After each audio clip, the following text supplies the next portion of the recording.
What's up guys, I'm Fire, and DICE released the endgame teaser trailer on Battlelog, and if you haven't seen it yet and you're a premium member, I suggest you watch it because it had a lot of cool stuff in it even though it was only a few seconds long.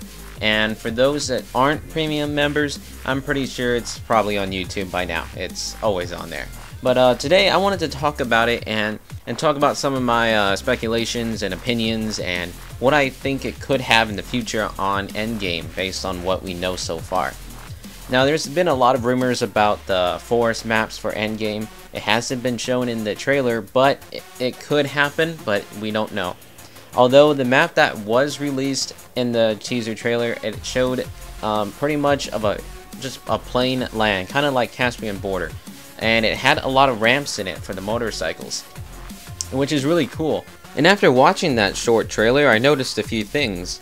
Well, there's going to be a new game mode of Capture the Flag, and it's not going to be brand new to the Battlefield series because it has been used once before in Battlefield 1942, so it's not exactly brand new of a game mode, but having it with motorcycles, that's going to be pretty cool to see, given the fact that there's going to be a lot of fast action with vehicles. However, I can see it going downhill for consoles though.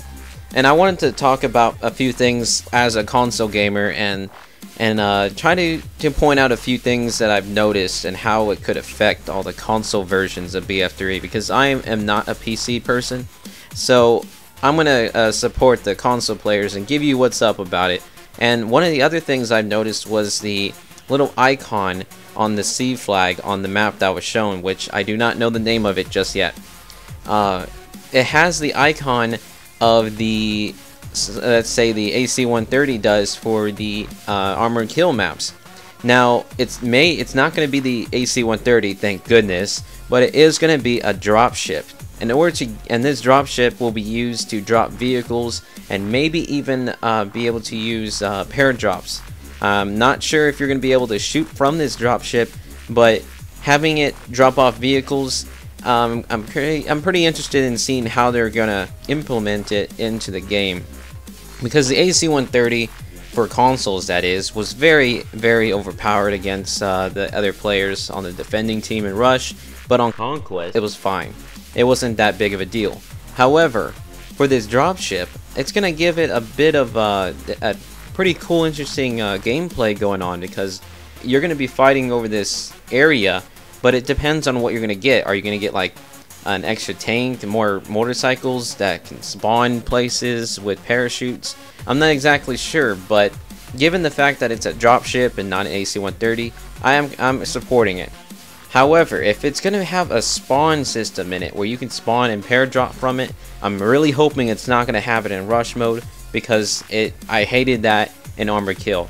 So hopefully it's going to be balanced and looked at, because for consoles it's going to be a big disadvantage for the defending team and it's not going to be a lot of fun. As for Conquest though, given on how many flags there are that was shown in the teaser trailer, it's going to look like it's going to be a pretty decent sized map. And since it's going to be a pretty big map, I'm going to guess it's going to be around Caspian Border PC of large Conquest, that version.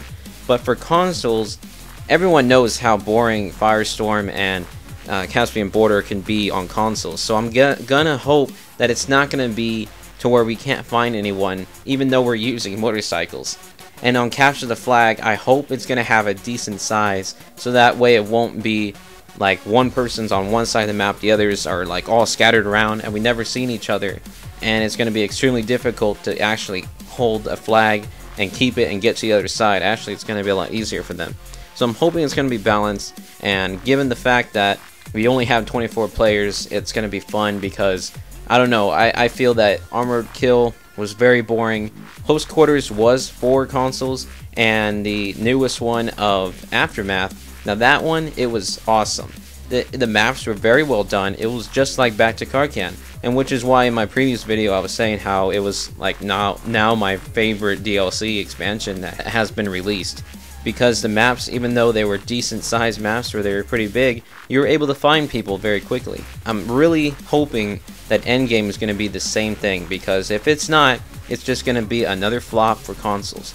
For PC, it's obviously going to be awesome, but since I'm mostly a console person, I'm going to be interested in knowing how that's going to plan out, and hopefully everything goes well with it.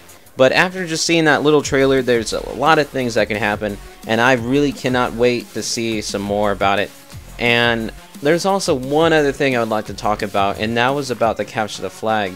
I don't know if it's going to be like the like say Halo, where the person holding the flag has to be in the passenger seat in order to move in a vehicle, because I don't think it would be very fair for one person to get to a flag, get into the motorcycle, and just take off. You're gonna have to use the buddy system, and since it's gonna have up to 2 people on a motorcycle, that's gonna give it some teamwork, where one's gonna hold the flag, the other one's going to be able to drive.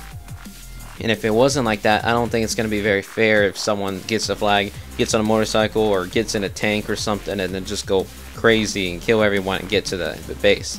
So I'm hoping it's going to be balanced and it's going to be fun.